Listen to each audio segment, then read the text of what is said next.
자, 114회 문제입니다. 1번. 다음 중 유가증권에 대한 설명이다. 옳지 않은 것을 물었어요. 유가증권은 종류에 따라서 지분증권과 채무증권으로 분류할 수 있다. 여러분, 지분증권은 주식을 의미하는 거예요. 이걸 처리하는 개조 과목은 단기 매매증권, 매도가능증권, 지분법 적용 투자주식. 다행인 건 지분법 적용 투자주식은 우리 전산세무 1급 범위는 아닙니다. 재경원리사 시험 문제에서 나오죠. 채무증권에는 뭐가 있냐면 채무증권은 사채를 의미하는 거예요.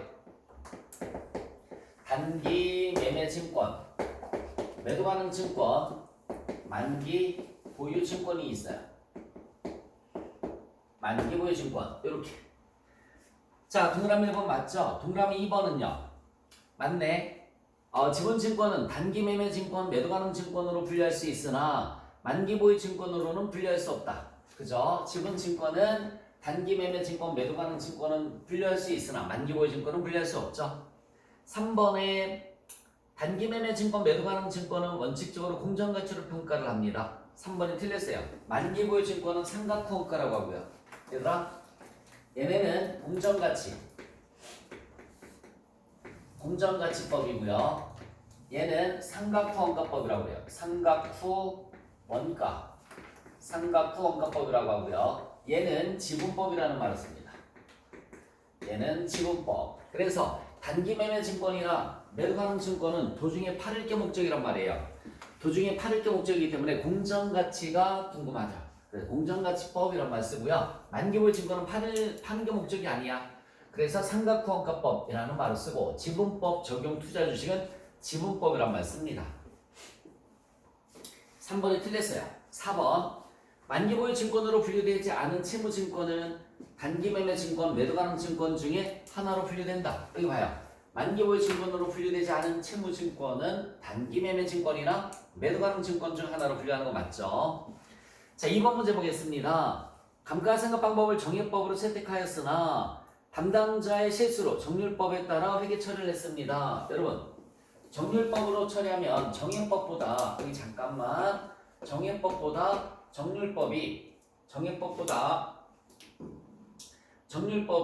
정률법에 감가상각비가 크죠. 감가상각비의 크기가 정률법이 더 커요. 정률법이 감가상각비가 더 커요. 감가상각비가 크면 이익이 작게 나와야 되겠죠. 이익이 작게 나오면 자산의 장부가액도 작게 나타납니다. 답은 2번이에요. 정액법보다 정률법을 사용하게 되면 감가상각비가 커서 이익이 작게 나옵니다. 그러면 장부가액도 작게 나온다. 자, 3번 문제를 보시면 회계 변경이라는 게 나와 있습니다. 우리 회계 변경에는 정책의 변경이 있고요.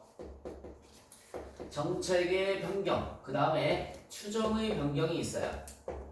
회계 정책의 변경, 추정의 변경이라는 게 있는데 회계 정책의 변경은 무슨 법으로 변경을 하는 겁니다. 예를 들면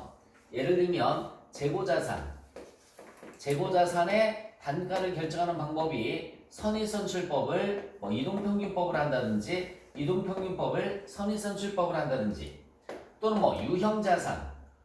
유형자산의 평가 방법을 원가법에서 재평가법으로 변경을 한다든지 재평가법에서 원가법을 한다든지 아니면 투자자산의 평가 방법을 원가법에서 공정가치법으로 한다든지 이런 것들을 갖다 우리가 정책의 변경이라는 말을 쓰는 거고요. 추정의 변경은 감가상각 관련된 거라든지 대손율 관련된다든지 이런 걸 갖다 우리가 추정의 변경이란 말 쓰는 거야. 여기 잠깐만 감가상각 관련된 거 정액법, 정률법 선생님 그건 법에서 법이니까 정책의 변경 아닌가요? 아니라고 그랬지, 그치? 감가상각 관련된 건 무조건 무슨 변경? 추정의 변경이다 라고 말씀을 드렸어요. 추정의 변경. 그래서 얘네는 소급법을 써야 되고요. 소급법. 과거를 수정을 해야 된다는 얘기야. 과거를 수정을 합니다. 과거 것을 수정을 해요. 소급법을 쓰기 때문에 일단은 여러분 과거 것을 수정하면 신뢰성은 높아지는 거야? 떨어지는 거야? 뭘 수정을 한다라고 하면 신뢰성은 높아질까? 떨어질까? 무조건 떨어지는 거지. 과거에 발표했던 걸 갖다 뜯어고치는 거잖아, 그쵸? 그래서 신뢰성이 일단은 뭘 수정을 하면 신뢰성은 줄어드는 겁니다. 신뢰성이 떨어지는 거예요. 얘는 과거를 수정하지 않습니다. 전진법을 적용을 해줘요. 얘는 과거를 수정하지 않고 전진법을 적용한다라고 생각을 해주시면 되는 거예요. 자, 그러면 이런 내용을 가지고서 문제를 보겠습니다. 단기일괄 처리법은 재무제표의 신뢰성이 높아지는 장점을 가지고 있다. 여러분, 단기일괄 처리법은 과거를 수정을 하지 않겠다는 얘기지, 그치? 여기 봐봐. 뭐든지 했던 걸 뜯어고치면 신뢰성이 떨어지잖아, 그치? 그런데 단기일괄 처리법은 과거의 것을 수정하지 않는 거죠, 그쵸? 그럼 신뢰성이 높아지겠죠. 전진법은 변경된 새로운 회계처리 방법을 단기와 미래 기간에 반영시키는 방법이다. 맞아요. 전진법은 과거를 수정하지 않고 단기와 미래 기간에 반영시키는 방법이에요. 자, 소급법의 경우에는 변경 효과를 파악하기 어려운 게 아니라 변경 효과를 계산을 해서 반영을 하는 게 소급법이에요. 재무제표의 비교 가능성이 저하되는 게 아니라 높아집니다. 재무제표의 비교 가능성이 높아져요. 과거를 수정한다고 그랬으니까. 자, 단기일괄 처리법은 회계변경 누적 효과를 단기 손익에 반영하는 방법이다. 맞습니다. 그래서 옳지 않은 것은 몇 번이냐면 3번. 4번 문제를 보자. 자본에 대한 설명이 다 옳지 않은 것은 옳았어요. 재무상태표상 자본 조정에는 감자차손, 주식 할인 발행 차금, 자기 주식이 포함된다. 맞죠? 자기 주식을 취득하는 경우에는 취득 가액을 액면 금액이 아니에요. 취득 가액을 자기 주식 과목으로 해서 자본 조정으로 이게 처리한다. 이번엔 틀렸네요. 취득하는 거니까 취득 가액을 다시 한번 말씀드릴게요. 자기 주식을 취득하는 경우에는 액면 금액이 아니라 취득 가액을 자본 조정으로 처리해 줘야 돼요. 2번이 틀렸고 3번. 자기 주식 처분이익이 발생한 경우 자본 조정에 자기 주식 처분 손실 범위 내에서 먼저 상계 처리하고요. 미상계된 금액은 자본잉여금과 자본잉여금의 자기 주식 처분이익으로 회계 처리한다. 이거 무슨 말일까요? 자기 주식을 팔았어요. 여러분 여기 봐봐. 차변에 현금이 100원. 대변에 자기 주식 70원. 그럼 여기 봐봐. 70원짜리를 얼마에 팔았지? 100원에 팔았죠. 얼마 이익이에요? 30원이익이죠. 대변에 자기 주식 처분 이익을 쓰기 전에 뭘 먼저 찾아보라고 그랬어요? 자기 주식 처분 손실을 합산해서 먼저 찾아보라고 그랬잖아요. 얘가 10원이다. 그럼 얘가 얼마가 되는 거지? 20원이 되는 거죠. 얘는 자본잉여금에 속하는 거고요. 그 뜻입니다. 동그라미 3번.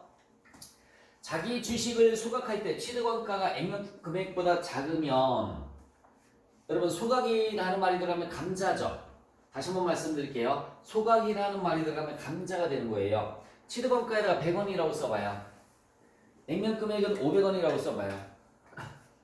취득원가가 액면 금액보다 작다라고 그랬잖아요, 그치? 그러니까 취득원가 100원, 액면 금액 500원 이렇게 한번 해볼까요? 그러면 분계가 여러분 소각이라는 글자가 들어가면 무조건 감자라고 그랬으니까 차변에 자본금이고, 자본금은 액면 금액이잖아. 다시 한번 자본금은 항상 무슨 금액? 액면 금액이라고 했잖아요. 대변에 자기 주식 취득원가 내가 얼마라고 그랬어? 100원이라고 그랬지, 그치? 그러면 나머지 얼마 차이 납니까? 400원 차이 나죠? 감자 차익이라고 하지.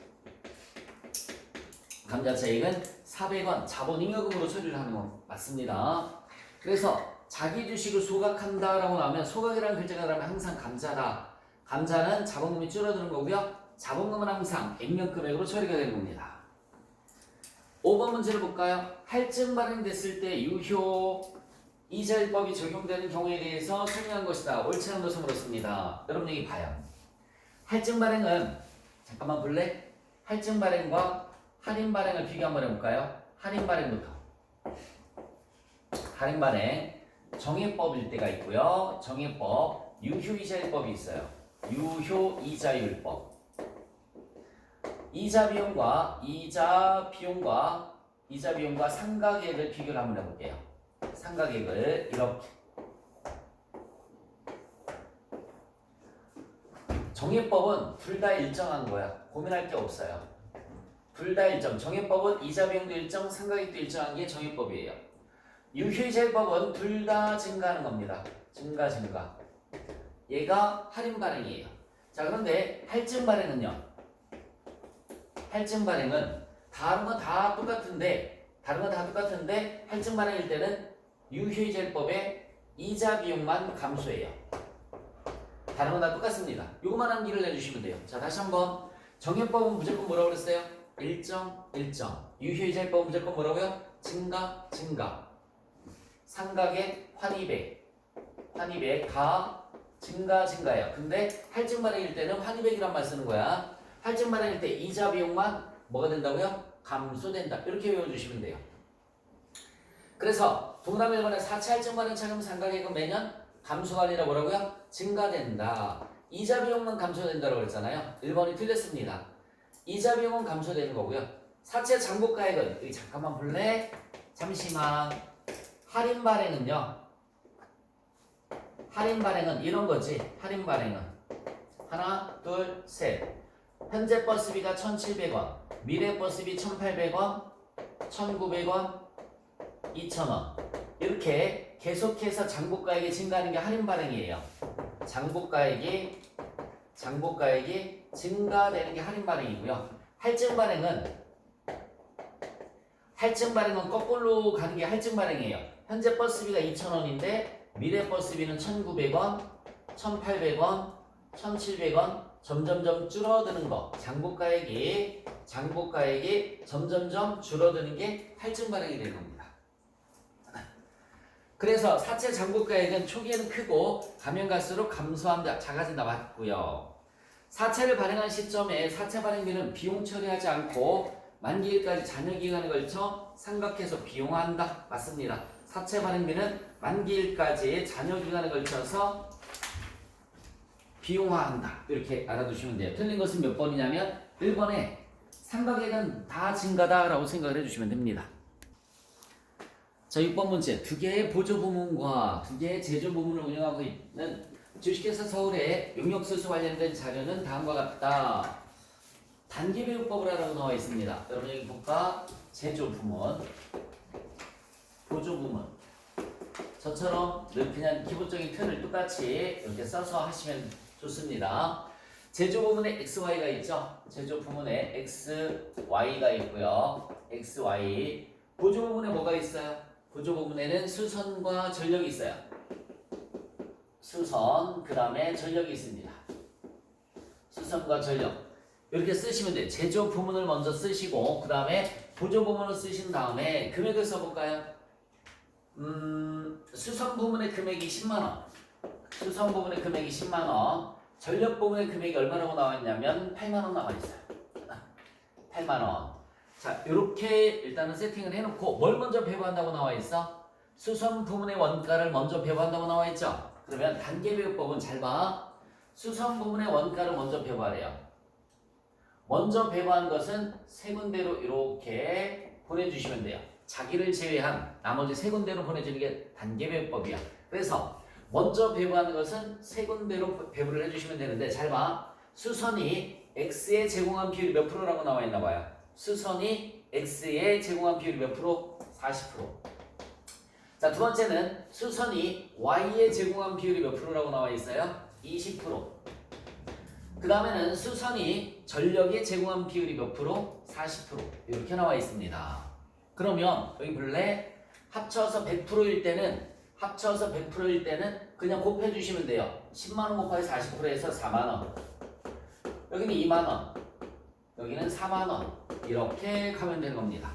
자, 단계배우법. 먼저 배부하는 것을 몇 군데로 보내줘라? 세 군데로 보내줘라. 자, 이제 얘 끝났습니다. 얘는 끝났고요. 봐봐. 두 번째 남아있는 게 뭐가 남아있어요? 전력 부분비가 남았죠, 그쵸? 자, 여기 봐요. 얘는 두 개 뒤에서 8만원에서 4만원이 들어왔으니까 두 개 더하면 12만원이에요. 얘를 두 군데로 배부를 해주시면 돼요. 두 군데로. 이렇게 두 군데. 두 번째 배부하는 것은 두 군데로만 가면 돼요. 자, 봐. 전력이 X의 전력이 X의 몇 프로? 30%. 전력이 Y의 몇 프로라고 나와 있어요? 70%. 이렇게 나와 있네요. 두 개 더하니까 100%지겠지? 두 개 돼서 100%일 때 그냥 곱해주면 된다고 그랬어요. 100%일 때만 그냥 곱해주는 거야. 12만 원에 30%. 그러면 36,000원이 가면 되겠죠? 12만 원에 70%. 그러면 84,000원이 가면 되고요. 이게 단계 배분법이야. 그래서 처음에 먼저 배분하는 것은 몇 군데로? 세 군데로. 그 다음에 두 개 더해서 두 군데로만 배분을 해주시면 됩니다. 자, 물음이 뭘 물었어요? X에 배분될 보조부문 원가의 총액을 물었습니다. X에 배분될 거 여기 볼래? X에 배분될 보조부문 원가 총액은 두 개 더해서 얼마입니까? 76,000원 이렇게 되는 거죠. 76,000원. 답은 4번이고요. 하나만 더 해드릴게요. 여기 잠시만 보자. 얘가 지금 하는 게 단계 배분법이라고 했어요. 단계 배분법. 뭘 먼저 배분하는 거라고 그랬어요? 수선을 먼저 배분한다고 그랬죠? 근데 이번에는 전력을 먼저 배분해 볼게요. 전력을. 자, 똑같은 방법으로 제조가 있고 보조가 있어요. 제조가 있고 보조가 있습니다. 제조에는 X, Y. 보조에는 수선, 전력. 이렇게 있어요. 수선, 전력. 수선이 10만 원이고요. 전력이 8만 원입니다. 자, 이번에는 아까는 수선 부분비를 먼저 배분했는데 요번에는 전력 부분비를 먼저 배분 한번 해볼게요. 전력 부분비. 자, 얘가 먼저 배분하는 것은 몇 군데로 가라고 그랬어요? 세 군데로 이렇게 가라고 그랬습니다. 세 군데로. 자, 그러면 전력이 X의 몇 프로라고 나와 있어요? X의 30%. Y의 몇 프로라고 나와 있죠? 70% 나와 있죠? 그걸 살짝 고치게 내가 문제를 60%라고 가정을 할게요. 여기 60%라고 가정했어요. 내가 가정한 거야. 문제를 살짝. 그러면 여기 10% 이렇게 되는 겁니다. 문제를 살짝 뜯어 고친 거예요, 지금. 자, 전력이 X의 30%, Y의 70이 아니라 몇 프로로 가정했다고요? 60. 여기에 10. 이렇게. 합쳐서 100%니까 그냥 곱해주면 돼요. 83, 24. 86, 48. 81은 8. 8,000원. 이렇게. 그럼 얘는 끝난 거예요. 자, 이제 뭐가 남았죠? 수선 부분비가 남았죠? 얘는 이렇게 두 개 뒤에서 두 군데로만 가면 되는 겁니다. 자, 수선이 X의 몇 프로라고 나와 있나 봐봐. 수선이 X의 40%. Y의 몇 프로라고 나와 있죠? 20%. 여기는 무시하고 두 군데로만 가면 되는 거야. 그러면 여기 봐요. 수선 두 개 뒤에서 얼마죠? 108,000원이죠? 108,000원 곱하기 두 개 뒤에 주면은 60%예요. 100%가 아닐 때는 두 개가 100%가 아닐 때는 그냥 곱해주면 안 되는 거예요. 자, 108,000원 곱하기 60%분의 40%. 얼마 나오니? 민서야? 72,000원. 여기 72,000원. 108,000원에서 72,000원 빼주면 얼마가 되는 거지? 36,000원. 이렇게 가는 겁니다. 자, 먼저 배분하는 걸 몇 군데로 보내주라고요? 세 군데. 전력 분비를 먼저 배분해서 하나, 둘, 셋. 비율 잘 찾아서. 그리고 두 개 뒤에서 몇 군데? 두 군데. 얘는 먼저 배분하는 게 수선 부분비였잖아. 하나, 둘, 셋. 두 개 뒤에서 몇 군데? 두 군데. 이렇게 배분하는 것이 단계 배분법이다라고 생각을 해주시면 돼요. 7번 문제를 보겠습니다. 자, 다음 자를 이용해서 직접 재료비의 완성품 환산량을 계산하면 몇 단위인가? 라고 나와 있습니다. 무슨 법을 쓰고 있다고 나와 있어요? 선입, 선출법을 쓰고 있다고 나와 있죠? 완성품 환산량 계산할 때 여기 보자. 선입, 선출법은 수량, 금액, 수량. 그 다음에 평균법은요. 평균법은 뭐라고 그랬지? 금액, 수량. 이렇게 대입을 해주시면 되고요. 요 자리가 여기 봐. 요 자리는 기초, 요 자리는 투입, 요 자리는 완성, 이 자리는 기말 자리라고 했습니다. 기말 자리. 평균법도 똑같은 거고요. 기초, 투입, 완성, 기말. 자, 이 문제는 선입선출법으로 뭘 하라고 나와 있냐면 재료비를 하라고 나와 있어요. 그러면 재료비에 자, 여기 볼까? 수량, 금액, 수량이고요. 이 자리가 기초가 봤더니 재료의 2분의 1은 공정 초기에 투입되고 2분의 1은 80% 진행된 시점에서 투입된다 라고 나와 있어요. 여러분 기초가 몇 개라고 나와 있나 봐봐. 400개가 나와 있지. 지금 완성도가 몇 프로예요? 60%지. 그럼 80% 지났어 안 지났어? 안 지났지. 그러면 2분의 1만 공정 초기에 투입됐겠죠, 그쵸? 그러면 400개 2분의 1이면 몇 개니? 200개. 200개만 들어가면 돼요. 2분의 1은 공정 초기에 전량 투입됐단 말이에요. 그래서 200개는 투입됐는데 아직 80%가 진행된 시점이 아니지. 그러니까 나머지 2분의 1은 아직 투입이 안 됐어요. 그래서 400개 중에서 200개만 들어가시면 되고요. 완성품은 여기 5000개예요. 자, 그 다음에 기말. 기말이 몇 개라고 나와 있습니까? 여러분 기말이 400개가 나와 있는데 완성도가 몇 프로라고 나와 있어? 30% 나와 있지. 그럼 역시 마찬가지 80% 안 됐잖아, 그치? 공정초에 2분의 1만 투입됐으니까 몇 개? 200개. 나머지 2분의 1은 아직 투입이 안 됐단 말이에요. 자, 그러면 여러분 여기 봐. 얘는 필요가 없고요. 는 하면 두 개 대해서 빼주면 그냥 몇 개가 답이 되는 거지? 5000개가 답이 되는 겁니다. 답은 4번. 자, 만약에 가공비를 물었어요. 잠깐만 볼래? 가공비를 물었어요. 수량, 금액, 수량 이렇게 계산을 해주시면 되고요. 가공비를 물었어요. 가공비를 무조건 뭐라고 하죠? 환산량이라고 하지, 그치? 가공비는 무조건 환산량이야. 기초 볼래?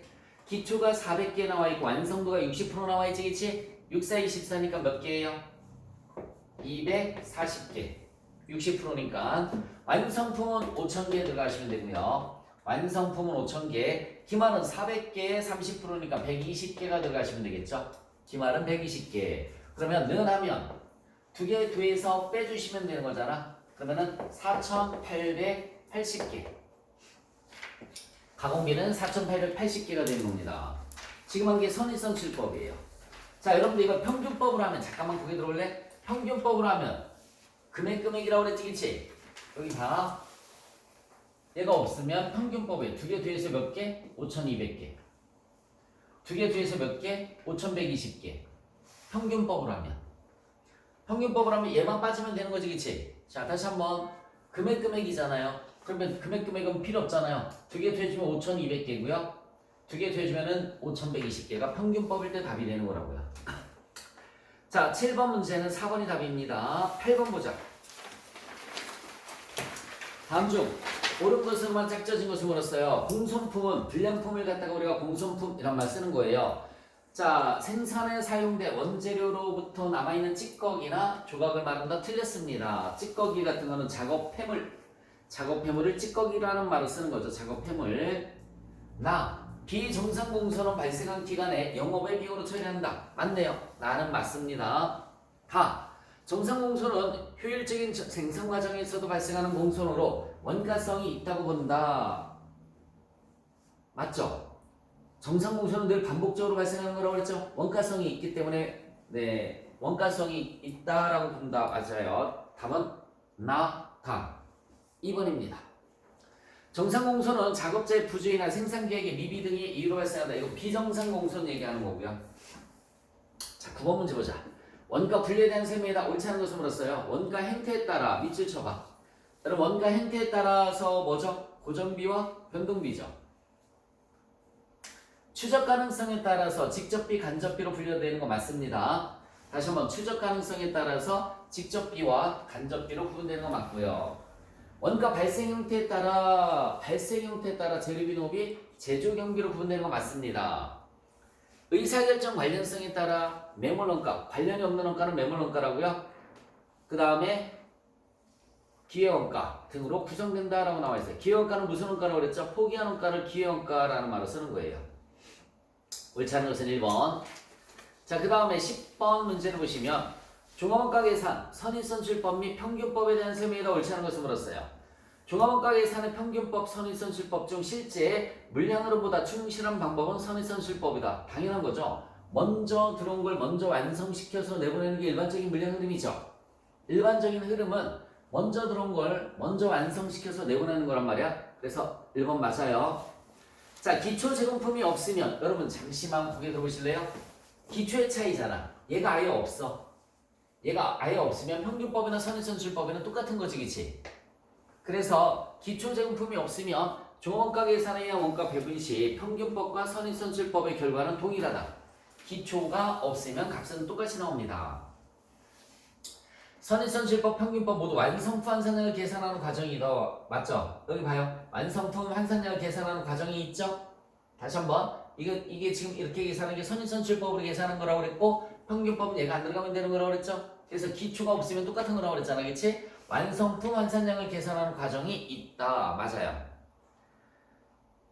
4번에 여러분 기말 제공품의 완성도는 둘 다 필요하죠. 평균법 여기 봐봐. 기말 제공품은 평균법이나 선입선출법이나 다 들어가는 거지. 기초가 평균법에서는 필요가 없는 거죠. 4번에 기말이 아니라 기초예요. 기초 제공품의 완성도는 선입선출법에서만 고려 대상이고 평균법에서는 영향을 미치지 않는다. 기초라고 나왔었어야 되는 거야. 여기 봐요. 다시 한번.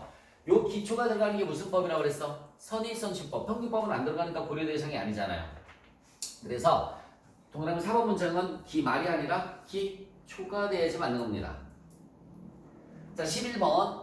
다음 중 부가세법상 영세율과 면세에 대한 설명이 다 옳지 않은 것을 물었습니다. 영세율 사업자라도 영세율 적용 대상이 되면 면세를 포기하고 영세율을 적용받을 수 있다. 맞아요. 면세 사업자라도 영세율 적용 대상이 되면 면세를 포기하고 영세율을 적용받을 수 있습니다. 자, 영세율은 완전 면세 제도이고 면세는 불완전 면세 제도라는 말을 써요. 영세율은 환급을 해주기 때문에 완전 면세, 면세는 불완전 면세, 환급을 안 해주기 때문에 불완전 면세라는 말을 씁니다.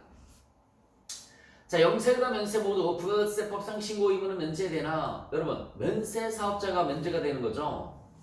일정한 협력 의무는 이행해야 된다. 면세 사업자에게 여러분 영세율은 부가세법상 사업자예요. 과세 사업자. 모든 의무를 지켜줘야 돼요. 근데 나 같은 면세 사업자는 부가세 신고 의무가 있어 없어? 없어요. 그럼 무슨 의무를 이행을 해줘야 될까? 선생님 전기요금 내면서 세금계산서 받고 집세 내면서 세금계산서 받고 세금계산서 받는 거 있겠죠, 그쵸? 그 세금계산서 제출 의무는 있습니다. 그리고 우리가 매입처별 세금계산서 합계표 제출 의무는 있다라는 말을 써요. 국내 거래라 하더라도 영세율이 적용되는 경우가 있죠. 수출제와 인가공 용역이라든지 아니면은 내국신용장 구매 확인서에 의한 공급이라든지 이런 것들 영세율 적용됩니다. 12번. 자, 법인세법상 소득처분이 나머지와 다른 것은 물었습니다. 여러분, 기속이 불분명하면 뭘 더 처분하죠? 상여죠. 기속 불분명한 기업 업무 추진비 상여로 소득 처분하죠. 임원의 퇴직금한도 초과도 역시 마찬가지 뭐죠? 상여죠. 퇴직금한도 초과. 퇴직금이니까 상여 맞습니다. 주주인 직원. 여러분, 주주면 배당인데 주주인 직원은 뭐죠? 상여죠. 가지금 인정이자. 자, 다시 한번 말씀드릴게요. 주주면 배당이야. 직원이면 상여고. 근데 주주이면서 직원이지? 그러면 상여입니다. 주주이면서 직원이면 상여. 1, 2, 3번은 다 상여네요. 채권자 불분명 사채이자까지는 상여죠. 근데 원천세는 기타 사회 유출이라고 그랬죠. 채권자 불분명 사채이자의 원천세는 기타 사회 유출이 됩니다. 기타 사회 유출. 4번이 다른 거예요. 13번. 자, 부가세법상 과세 대상에 해당하는 경우 모두 몇 개인가? 라고 물었습니다. 자, 온라인 게임 서비스 용역을 제공하는 사업자가 게임 이용자에게 게임 머니를 판매를 하는 경우 과세입니다. 온라인 게임 서비스 자체가 과세예요. 사업자가 점포를 임차해서 과세 사업을 영위하던 중 점포의 임차 권리를 판매하는 경우 영업권을 팔았다는 얘기죠. 네, 이것도 과세입니다. 세금 계산서 발행을 해줘야 되는 거예요. 사업자가 공급받는 자의 해약으로 인해서 재화 또는 용역의 공급 없이 손해배상금을 받았습니다. 재화나 용역을 공급한 게 아니죠, 그쵸? 이거는 과세 대상으로 들어가지 않습니다. 손해배상금 받은 것은 부가세법상 과세 대상이 아니다. 세금계산서 발행해줄 필요가 없다는 얘기예요. 세금계산서를 발행해줄 필요가 없다. 사업자가 흙과 돌을 판매하는 경우 과세 맞습니다. 여러분, 그냥 흙이나 돌은 면세죠, 그쵸? 부가세가 없는 거예요. 근데 사업자가 파는 것은 과세가 되는 겁니다. 조경사업자가 파는 거 과세. 그래서 과세되는 것은 3개입니다. 14번. 다음 중 소득세법상 근로소득 연말정산 시 신용카드 사용 금액 소득공제 대상에서 제외되는 것을 물었습니다. 자, 의료비 중복공제 됩니다. 취업 전 아동의 학원비도 교육비와 신용카드 중복공제돼요. 교복구입비도 신용카드와 교육비 중복공제됩니다. 다시 한번. 첫 번째 의료비 공제도 되고 신용카드 공제도 됩니다. 취약전 아동의 취약전 아동의 학원비는 공제된다고 그랬죠. 교육비 공제도 되고 신용카드 공제됩니다. 교복 구입비 당연히 교육비 공제되죠. 신용카드 공제도 됩니다. 중복 공제되는 것들이에요. 근데 아파트 관리비는 공과금 낸 거죠, 그렇죠? 공과금 낸 것은 신용카드 소득 공제를 받을 수가 없습니다. 답은 2번이네요. 결손금과 이월 결손금에 대한 셈이다. 옳지 않은 것을 물었습니다. 자, 1월 1일 이후 최초로 발생하는 결손금은 2020년 이후 발생하는 것은 15년간 2월 공제가 가능하다. 맞죠? 해당 과세기한 소득 금액에 대해서 추계 신고를 하는 경우, 여러분 추계 신고라는 것은 뭐냐면 장부가 없어서 다른 기타 자료를 갖고 신고하는 걸 우리가 추계 신고라는 말을 쓰는 거죠. 2월 결손금 공제를 해주지 않습니다. 2월 결손금 공제를 해주지 않아요. 다만 천재지변, 장부 멸실 등에 의한 경우는 제외한다라고 나와 있어요. 지금 안타까운 일이 계속해서 대한민국에서 발생하고 있죠, 그렇죠? 그래서 만약에 회사에 있는 장부가 다 탔어요. 그럴 때는 어쩔 수 없는 거잖아요, 그렇죠? 그럴 때를 제외한 나머지 추계 결정할 때는 이제 2월 결손금 공제를 받을 수가 없습니다. 중소기업을 영위하는 거주자의 부동산 임대업 제외한 사업소득 결손금은 1년간 소급공제에서 환급 신청이 가능하다. 중소기업은 그치? 사업소득 결손금이 발생했을 때 소급해서 공제받아서 환급받을 수 있다고 말씀을 드렸어요. 주거용 건물의 임대업에서 발생하는 결손금은 다른 소득금액에서 공제할 수 있다고 그랬죠. 2월 결손금 공제에 대해서 설명했었나? 하셨던 것 같은데. 그죠? 여기 다시 한번 이, 배, 사, 근, 년, 기. 얘가 상가임대야. 상가임대. 얘는 마이너스 1,000원이 나오면 마이너스 1,000원을 그대로 뭐 한다고 그랬어요? 그대로 이월한다고 그랬죠. 그치? 2배사 근년기에서 상가임대 사업소득은 결손금이 나오면 그대로 이월한다고 그랬어요. 근데 2배사 근년기에서 얘가 주택임대예요. 주택임대랑 그냥 일반 사업소득이에요. 일반 사업소득이에요. 얘가 1,000원이 나오면 공제하는 순서가 뭐라고 그랬어요? 1번, 2번, 3번, 4번, 5번. 그치? 그리고 나머지가 어떻게 된다고 그랬죠? 2월이 된다고 그랬던 거 기억나죠? 그쵸? 그래서 얘가 만약에 100원씩 다 있다라고 하면 1,000원에서 500원 공제하고 2월 되는 것은 얼마만? 500원만 2월 된다라고 말씀드렸습니다. 그래서 주택의 임대와 일반 사업소득은 타 소득에서 공제가 돼요. 결손금 공제 순서도 시험 문제 많이 나온다고 그랬어요. 결손금 공제 순서. 여기 넘어가서는 이, 배, 사, 근, 년, 기. 그죠? 요거 2월 결손금 공제 순서는 어떻게 됐죠? 2월 결손금 공제 순서는 번호의 순서가 바뀌잖아요. 그치? 뭐가 1번이에요? 사업소득 1번이라고 그랬죠? 1번, 2번, 3번, 4번, 5번, 6번이 되는 거라고 했고요. 결손금 공제 순서는 1, 2, 3, 4, 5 그리고 2월.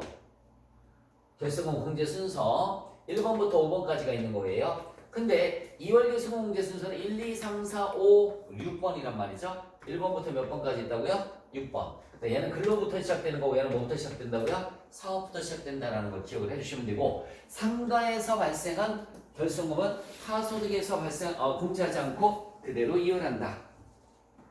그래서 옳지 않은 것은 4번입니다. 하소득에서 공제할 수 있습니다.